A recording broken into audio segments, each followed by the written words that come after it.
2026 യേശു ഭക്തരോട് ഞാനൊരു സന്ദേശം പറയുവാൻ ആഗ്രഹിക്കുകയാണ്. നാം 2025 വരെ ജീവിച്ചതുപോലെയല്ല, 2026 നമുക്കൊരു വ്യത്യസ്തയായ ഒരു വിശ്വാസിയായിട്ട് ജീവിക്കാം. നമ്പർ 1, നമ്മളൊരു ദയവുള്ളവരായിത്തീരണം. മറ്റുള്ളവരോട് ദയവ്, ഭർത്താവിനോട് ദയവ്, അയൽക്കാരോട് ദയവ്, പാവപ്പെട്ടവരുടെ ദയവ്. എൻ്റെ പപ്പ ഒരു നല്ല മനുഷ്യനായിരുന്നു, അസാധാരണമായ നല്ല മനുഷ്യനായിരുന്നു. പപ്പ പറഞ്ഞിട്ടുണ്ടെടാ, ഭിക്ഷക്കാരുടെ അടുക്കലും ദയവോടെ ഇടപെടാം. ഞാൻ അങ്ങനെ ഇടപെട്ടില്ല, അന്നേരം എൻ്റെ ഒക്കെ പറഞ്ഞടാ നീ അങ്ങനെ ചെയ്യരുത്, ദയവോടെ ചെയ്യണം. ഇത് വേദപുസ്തകം പറയുകയാണ്. ലൂക്കോസിൻ്റെ സുവിശേഷം 6-ാം അധ്യായത്തിൻ്റെ 35-ാമത്തെ ഞാൻ വാക്യം വായിക്കാം.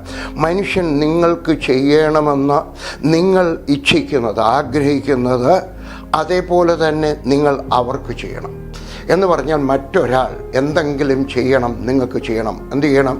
ഒരു ഗ്ലാസ് വെള്ളം കിട്ടണം. ഞാൻ നടന്നു പോകുമ്പോൾ എൻ്റെ പെട്ടി ആരെങ്കിലും, ഞാൻ യാത്ര ചെയ്യുന്നതുകൊണ്ട് എനിക്കറിയാം, എൻ്റെ കൂടെ ബോഡി ഗാർഡൊന്നും കാണത്തില്ല കേട്ടോ, ഞാൻ തന്നെത്താനാണ് പോകുന്നത്. 2 പെട്ടിയൊക്കെ കാണും. ചിലപ്പോൾ വിചാരിക്കും ആരെങ്കിലും എൻ്റെ പെട്ടി ഒന്ന് എടുക്കാൻ സഹായിച്ചിരുന്നെങ്കിൽ. കഴിഞ്ഞ ആഴ്ച ഒരാൾ ചോദിച്ചു, അത് അക്രൈസ്തവനായിരുന്നു കേട്ടോ, നിങ്ങൾ ഇന്ന് എന്തെങ്കിലും ചെയ്തിട്ടുണ്ടോ? ആരോഗ്യം തന്നിട്ടുണ്ടോ? ആരോഗ്യം ഇല്ലാത്തവരോട് നിങ്ങൾ ദയവുള്ളവരായിരിക്കണം. ദൈവം നിങ്ങൾക്ക് നല്ല വസ്ത്രം തന്നിട്ടുണ്ടോ? ദൈവം നമുക്ക് ചെയ്തിട്ടുള്ളത് നമ്മൾ വേറൊരാളിനും ചെയ്യണം. നിങ്ങൾക്ക് ദൈവം ഒരു വീട് പണിതെന്ന് കഴിയുമ്പോൾ, വീടില്ലാത്ത ഒരു ഉപദേശിക്ക് അല്ല ഒരു വിശ്വാസിയും ആകുന്നവരാണ്, അവർക്ക് ഒരു 5 സെൻറ്റ് ഭൂമി കൊടുക്കണം. ഞാൻ പറയുന്നത് നിങ്ങൾക്ക് ഇഷ്ടപ്പെടത്തില്ലെന്ന് എനിക്കറിയാം. 48 സെൻറ്റ് ഭൂമി നിങ്ങൾക്കുണ്ടെങ്കിൽ, പോട്ടെ 35 സെൻറ്റ് നിങ്ങൾക്ക് ഭൂമി ഉണ്ടെങ്കിൽ, ഒരു 5 സെൻറ്റ് ഭൂമി വീടില്ലാത്ത ഒരു ദരിദ്രന് കൊടുക്കാൻ സാധ്യമല്ലേ?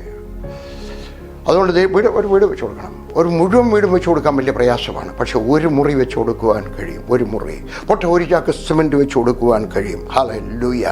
ഇപ്രകാരം ഞാൻ ഒരു കൊട്ടേഷൻ വായിച്ചിട്ടുണ്ട്, ഞാൻ ഇവിടെ എഴുതി വെച്ചിട്ടുണ്ട്. A thankful heart is A parent four all virtues. മലയാളത്തിൽ പറഞ്ഞാൽ, നന്ദിയുള്ള ഹൃദയം സകല നന്മയുടെയും അപ്പച്ചനാണ്.